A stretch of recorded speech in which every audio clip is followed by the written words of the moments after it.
ಇದು ಇದು ಏನು ನಾನು ಏನೋ ಒಂದು ವಿಚಾರ ಹೇಳಿ ಹೋಗೋದಲ್ಲ, ಇದು ಚರ್ಚೆ. ನಾನು ನಿಮ್ಮ ಪರವಾಗಿರುವಂತ ಮುಖಂಡರೆಲ್ಲರೂ ಬಹಿರಂಗವಾಗಿ ಚರ್ಚೆ ಮಾಡ್ತಾ ಇದ್ವಿ. ಇದರಲ್ಲಿ ಏನು ಗೋಪ್ತಾ ಇಲ್ಲ. ನಾವು ಎಲ್ಲರ ಎದುರುಗಡೆ ಗೋಪ್ಯ ಚರ್ಚೆ ಇಲ್ಲ, ನಾವಿಬ್ಬರು ಬಹಿರಂಗವಾಗಿ ಚರ್ಚೆ ಮಾಡ್ತಾ ಇದ್ವಿ. ಎಲ್ಲರೂ ಗೊತ್ತಾಗ್ಬೇಕಲ್ವಾ? ನನ್ನ ಬಾಯಿಂದ ಬರ್ತಾ ಇರುವಂತ ಒಂದೊಂದು ಮಾತು ಅದರ ಮೇಲೆ ನಾನು ಕಾಯ ಬಿಡ್ತೀನಲ್ವಾ, ಇಲ್ಲಿ ಮಠ ಇದೀನಲ್ವಾ. ಹಂಗಿದ್ದಾಗ ನಂದು ಒಂದೇ ಬೇಡಿಕೆ, ಮಿಕ್ಕಿದ ಎಲ್ಲ ಬಿಡ್ತೀನಿ. ನೀವು ಏನ್ ಹೇಳ್ತೀರೋ ಎಲ್ಲ ಕೆಲಸ ಮಾಡ್ತೀನಿ. ನಮ್ಮ ರೈತ ಬಾಂಧವರು ಬೀದಿ ಮೇಲೆ ಬರಬಾರದು ಅಷ್ಟೇ. ನೀವು ಬೇಕಂದ್ರೆ ಕೇಳಿ ಕೇಳಿ ಕೇಳಿ ಮಾತಾಡುವ ಕೇಳಿ. ವಿಷಯ ಕೇಳ್ಕೊಡ್ರಿ, ಒಂದು ಒಳ್ಳೆ ಮಾತು ಹೇಳ್ತೀನಿ. ವಿಷಯ ಕೇಳ್ರಿ ಗುರುಜಿ. ಬೇಕಂದ್ರೆ ನಾನು ಭೀಮಣ್ಣ ಬೇಕಂದ್ರೆ ನಾವಿಲ್ಲಿ ಮಲ್ತೀವಿ. ನೀವೆಲ್ಲರೂ ದಯವಿಟ್ಟು ಬೀದಿ ಮೇಲೆ ಇರಬಾರ್ದು. ನಾವು ಮಲ್ತೀವಿ.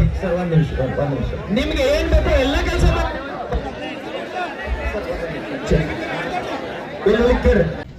ಆದ್ರೆ ಪರಿಹಾರ ಹುಡುಕೋ ಜವಾಬ್ದಾರಿನೂ ನಮ್ದೇ ಅಲ್ವಾ?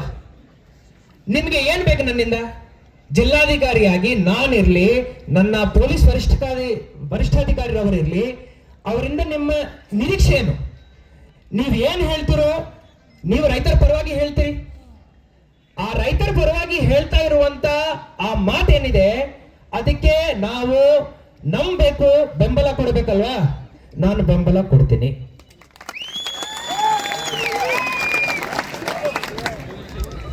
ಕಾರ್ಖಾನೆ ಒಳಗಡೆ ಗುರುಜಿರವರು ಹೇಳಿದ್ದಾರೆ. ಕಾರ್ಖಾನೆ ಒಳಗಡೆ ಗುರುಜಿರವರು ನನಗೆ ಹಿಂದಿನ ಮೀಟಿಂಗ್ ಅಲ್ಲಿ ಹೇಳಿದ್ದಾರೆ. ಚುನ್ನಪ್ಪರವರು ವೇದಿಕೆ ಮೇಲೆ ಪ್ರಸ್ತಾಪ ಮಾಡಿದ್ದಾರೆ. ರಿಕವರಿನಲ್ಲಿ ಭಯಂಕರ ಮೋಸ ಆಗುತ್ತೆ ಅಂತ ಹೇಳಿದ್ರು. ನೀವು ಹೆಂಗ್ ಹೇಳ್ತಿರೋ ಅದರ ಪರಿಹಾರ ಹಂಗ್ ಕೊಡ್ತೀನಿ. ನೀವು ನಮ್ಮ ಅಧಿಕಾರಿ ಅವರು ಪ್ರತಿ ಟ್ರಕ್ ರಿಕವರಿ ಮಾಡೋ ಟೈಮಲ್ಲಿ ನನ್ನ ಅಧಿಕಾರಿ ಅಲ್ಲಿ ಇರಬೇಕಾ, CCTV ಹಾಕ್ಬೇಕಾ, ಆ ಮಾಹಿತಿ ನಿಮ್ಗೆ ಕೊಡ್ಬೇಕಾ? ನೀವು ಹೆಂಗ್ ಹೇಳ್ತಿರೋ ಹಂಗ್ ಮಾಡ್ತೀನಿ. ನಿಮ್ಮ ಚುನ್ನಪ್ಪರವರು ರೈತ ಮುಖಂಡರಲ್ಲ, ಅವರು ಕಂಪ್ಯೂಟರ್ ಸಾಫ್ಟ್ವೇರ್ ಇಂಜಿನಿಯರ್. ಹಿಂದಿನ ಮೀಟಿಂಗ್ ಅಲ್ಲಿ ಆದ್ರೆ ಪರಿಹಾರ ಹುಡುಕೋ ಜವಾಬ್ದಾರಿನೂ ನಮ್ದೇ ಅಲ್ವಾ? ನಿಮ್ಗೆ ಏನ್ ಬೇಕು ನನ್ನಿಂದ?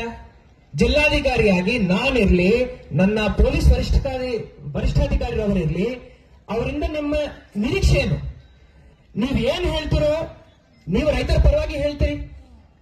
ಆ ರೈತರ ಪರವಾಗಿ ಹೇಳ್ತಾ ಇರುವಂತ ಆ ಮಾತೇನಿದೆ, ಅದಕ್ಕೆ ನಾವು ನಂಬಬೇಕು, ಬೆಂಬಲ ಕೊಡ್ಬೇಕಲ್ವಾ? ನಾನು ಬೆಂಬಲ ಕೊಡ್ತೀನಿ.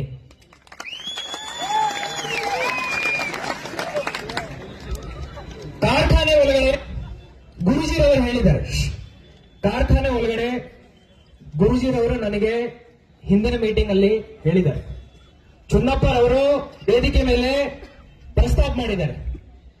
ರಿಕವರಿನಲ್ಲಿ ಭಯಂಕರ ಮೋಸ ಆಗುತ್ತೆ ಅಂತ ಹೇಳಿದ್ರು. ನೀವು ಹೆಂಗ್ ಹೇಳ್ತಿರೋ ಅದರ ಪರಿಹಾರ ಹಂಗ್ ಕೊಡ್ತೀನಿ. ನೀವು ನಮ್ಮ ಅಧಿಕಾರಿ ಅವರು ಪ್ರತಿ ಟ್ರಕ್ ರಿಕವರಿ ಮಾಡೋ ಟೈಮಲ್ಲಿ ನನ್ನ ಅಧಿಕಾರಿ ಅಲ್ಲಿ ಇರಬೇಕಾ, CCTV ಹಾಕ್ಬೇಕಾ, ಆ ಮಾಹಿತಿ ನಿಮ್ಗೆ ಕೊಡ್ಬೇಕಾ? ನೀವು ಹೆಂಗ್ ಹೇಳ್ತಿರೋ ಹಂಗ್ ಮಾಡ್ತೀನಿ. ನಿಮ್ಮ ಚುನ್ನಪ್ಪರವರು ರೈತ ಮುಖಂಡರಲ್ಲ, ಅವರು ಕಂಪ್ಯೂಟರ್ ಸಾಫ್ಟ್ವೇರ್ ಇಂಜಿನಿಯರ್. ಹಿಂದಿನ ಮೀಟಿಂಗ್ ಅಲ್ಲಿ ಅರ್ಧ ತಾಸು ನನಗೆ ಆ ತೂಕದ ಸೇತುವೆ ಇರುತ್ತೆ ಅಲ್ವಾ, ಅದರಿಂದ ಎಷ್ಟು ವೈರ್ ಯಾವ ಕಂಪ್ಯೂಟರ್ ಅಲ್ಲಿ ಹೆಂಗ್ ಹೋಗುತ್ತೆ ಅಂತ ಹೇಳಿ ನನಗೆ ಡ್ರಾಯಿಂಗ್ ಮಾಡಿ ತೋರಿಸಿದೆ.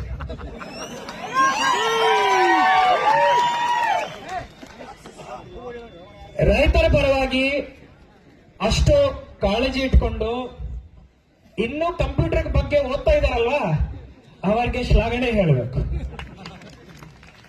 ಅವರು ಹೇಳ್ತಾ ಇರೋ ಪಾಯಿಂಟ್ ಅನ್ನು ಟೆಕ್ನಿಕಲಿ ನಾವು ಖಂಡಿತ ನೋಡ್ತೀವಿ. 2 ವೈರ್ ಏನು ನೀವು ಹೇಳಿದಿರಲ್ವಾ, ಕಂಪ್ಯೂಟರ್ಗೆ ಹೋಗದೆ ಡೈರೆಕ್ಟ್ ಪ್ರಿಂಟರ್ ಹಾಗೂ ಡಿಸ್ಪ್ಲೇಗೆ ಹೋಗೋ ತರ ನಾನು ಮಾಡ್ತೀನಿ ಚುನ್ನಪ್ಪ.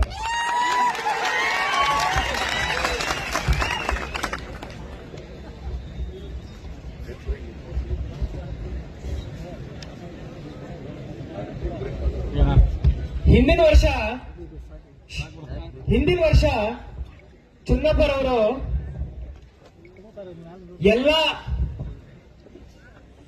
ತೂಕ ಸೇತುವೆಗಳಲ್ಲಿ ಡಿಜಿಟಲೀಕರಣ ಆಗಬೇಕಂತ ಹೇಳಿದ್ರು.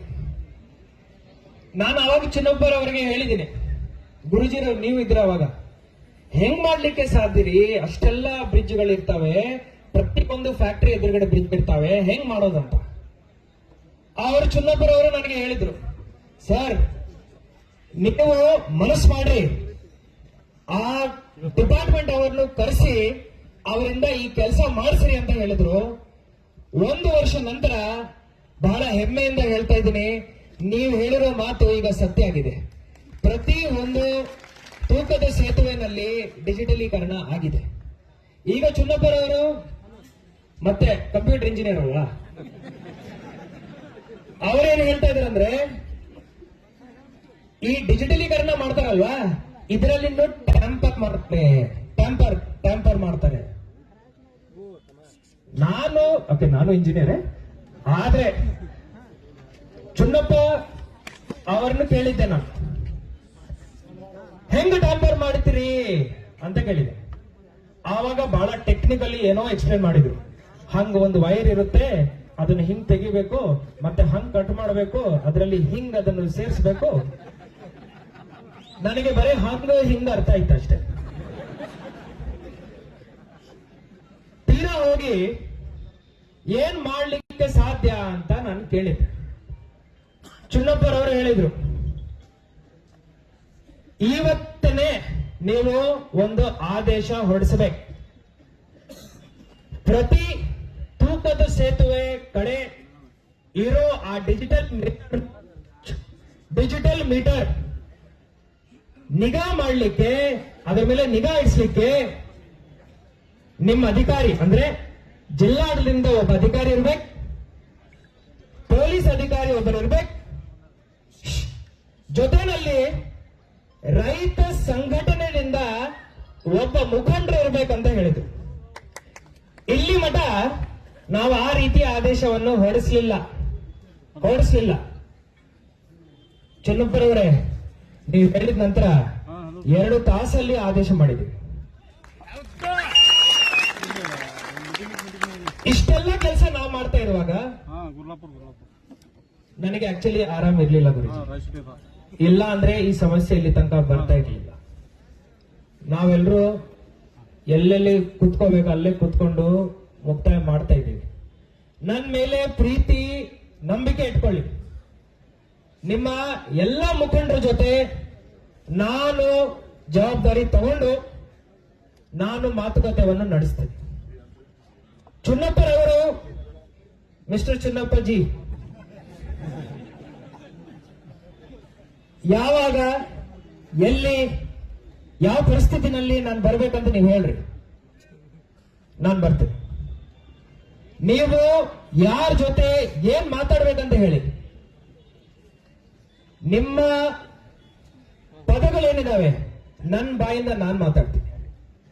ಆದರೆ ರೈತರು ಬೀದಿ ಮೇಲೆ ಇರಬಾರ್ದು, ಅಷ್ಟೇ ನನ್ನ ಬೇಡಿಕೆ. ಒಂದ್ಸತಿ ಚುನ್ನಪ್ಪರವರು ನಾನು ಹೆಸ್ಕಾಂ ಎಂ ಡಿ ಇದ್ದಾಗ ಒಂದ್ ದೊಡ್ಡ ಹೋರಾಟ, ಕೇಳ್ರಿ ಬಹಳ ಇಂಪಾರ್ಟೆಂಟ್ ಇದೆ. 10,000 ಜನರನ್ನು ನನ್ನ ಹೆಸ್ಕಾಂ ಆಫೀಸ್ ಎದುರುಗಡೆ ಸೇರಿಸಿದ್ರು. ಜೊತೆನಲ್ಲಿ ದೊಡ್ಡ ಪಾತ್ರೆಗಳನ್ನು ಹಿಂದಿನ ಟ್ರ್ಯಾಕ್ಟರ್ ಇಂದ ತೆಗಿತಾ ಇದ್ರು, ದೊಡ್ಡ ಪಾತ್ರೆಗಳು. ನಾನು ನನ್ನ ಮನೆ ಹಿಂದೆ ಇತ್ತು, ಹೊರಗಡೆ ಬಂದೆ. ಏನ್ರಿ ಚುನ್ನಪ್ಪರವರೇ ಇಷ್ಟೆಲ್ಲ ಪಾತ್ರೆಗಳನ್ನು ತೆಗಿತಾ ಇದ್ರಿ ಟ್ರ್ಯಾಕ್ಟರ್ ಇಂದ ಅಂದ್ರೆ, ಇವತ್ತು ನಾವು ನಿಮ್ಮ ಕಚೇರಿ ಎದುರುಗಡೆನೆ ಪಲಾವ್ ಮಾಡ್ಕೊಳ್ತಾ ಇದೀವಿ ಅಂತ ಹೇಳಿ. ಆವಾಗ ರೈತರಿಗೆ ಬರೇ 5 ತಾಸು ಕರೆಂಟ್ 3 ತಾಸು ಕರೆಂಟ್ ಕೊಡ್ತಾ ಇದೀವಿ. ಆ ಪಲಾವ್ ರುಚಿ ಎಷ್ಟು ಚೆನ್ನಾಗಿತ್ತಂದ್ರೆ ಅದೇ ದಿವಸ ನಾವು 10 ತಾಸಿಗೆ ಇನ್ಕ್ರೀಸ್ ಮಾಡಿದೀವಿ. ಆ ಪಲಾವ್ ಕಥನೆ ನಾನು ಮಾಡ್ತೀನಿ. ಹಂಗ ನಮ್ಮ ಎಲ್ಲರ ಅನುಬಂಧ ಇದ್ದಾಗ, ಹಂಗ ನಮ್ಮ ಎಲ್ಲರ ಮಧ್ಯ ಪ್ರೀತಿ ವಿಶ್ವಾಸ ಇದ್ದಾಗ ಈ ರೀತಿಯ ಸಂದರ್ಭ ನಾನಿಲ್ಲಿ ಬಂದ ನಂತರ ಆಗಬಾರದು. ನಾನು ಎಲ್ಲ ನಿಮ್ಮ ಕೆಲಸ ಮಾಡಲಿಕ್ಕೆ ರೆಡಿ ಇದೆ. ಆದರೆ ನನ್ನ ಮೇಲೆ ವಿಶ್ವಾಸ ಇಟ್ಕೊಂಡು ನೀವು ಎಷ್ಟು ಸತಿ ಹೇಳಿದಿರೋ ಅಷ್ಟು ಸತಿ ಗುರುಜಿ ನಾನು ಅವ್ರ ಜೊತೆ ಮಾತಾಡಿದ್ದೀನಿ. ನಾನು ನನ್ನ ಕೆಲಸ ಮಾಡಲಿಲ್ಲ ಅಂತ ಹೇಳಿದ್ದೇನೆ ಇಲ್ಲ. ನಿಮ್ಮ ಪರವಾಗಿ ನಾನು ಕೆಲಸ ಮಾಡಿದ್ದೇನೆ. ಬರೋ ದಿನಗಳಲ್ಲಿನೂ ನಿಮ್ಮ ಪರವಾಗಿ ನಾನು ಕೆಲಸ ಮಾಡ್ತೇನೆ. ನಂದು ಅಷ್ಟೇ ಬೇಡಿಕೆ. ಈಗ ನಿಮ್ಮ ತೀರ್ಮಾನ ನೀವು ತಗೊಳ್ಳಿ. ಇಲ್ಲೇ ಇರ್ಬೇಕಂದ್ರೆ ಇಲ್ಲೇ ಇರ್ತೀನಿ. ನನ್ನ ಬೆರ ಮಾಡೋ ಅವಶ್ಯಕತೆ ಇಲ್ಲ. ನನ್ನನ್ನು ಬೆರ ಮಾಡೋ ಅವಶ್ಯಕತೆ ಇಲ್ಲ. ನಾನು ಇಲ್ಲೇ ಇರ್ತೀನಿ. ಆದ್ರೆ ರಸ್ತೆ ಮೇಲೆ ರೈತ ಬಾಂಧವರು, ರೈತ ದೇವರು ಇಲ್ಲಿ ಇರಬಾರ್ದು. ಧನ್ಯವಾದಗಳು.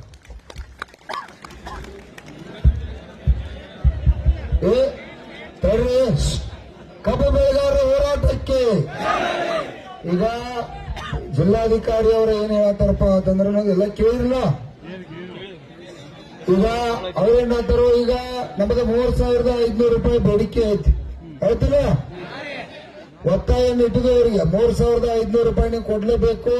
ಈಗಾಗಲೇ ಮಹಾರಾಷ್ಟ್ರದವ್ರು ನಮ್ಮದು ಇಲ್ಲೇ ಬಂದು 3,400 ಕಬ್ಬು ಹೇಳ್ತಾರೋ 500 ಕಬ್ಬು ಹೇಳ್ತಾರೋ ಅನ್ನೋದು ಕೂಡ ಅವ್ರಿಗೆ ಮನವರಿಕೆ ಕೂಡ ಅದನ್ನ ಅವ್ರಿಗೂ ಹೇಳಿದೀವಿ. ರಾಜ್ಯದ ಮುಖ್ಯಮಂತ್ರಿ ಕೂಡ ಕಿವ್ಯಾಗ 10 ಸಲ ಊದಿ ಹೇಳಿದೀನಿ, ಅದನ್ನ ಅಲ್ಲಿ ಹೇಳಿದ್ವಿ. ಹೆಚ್ಚಿನ ವಿಡಿಯೋಗಳಿಗೆ ಪ್ರತಿಧ್ವನಿ ಯೂಟ್ಯೂಬ್ ಚಾನೆಲ್ ಸಬ್ಸ್ಕ್ರೈಬ್ ಮಾಡಿ, ಬೆಲ್ ಐಕಾನ್ ಕ್ಲಿಕ್ ಮಾಡಿ.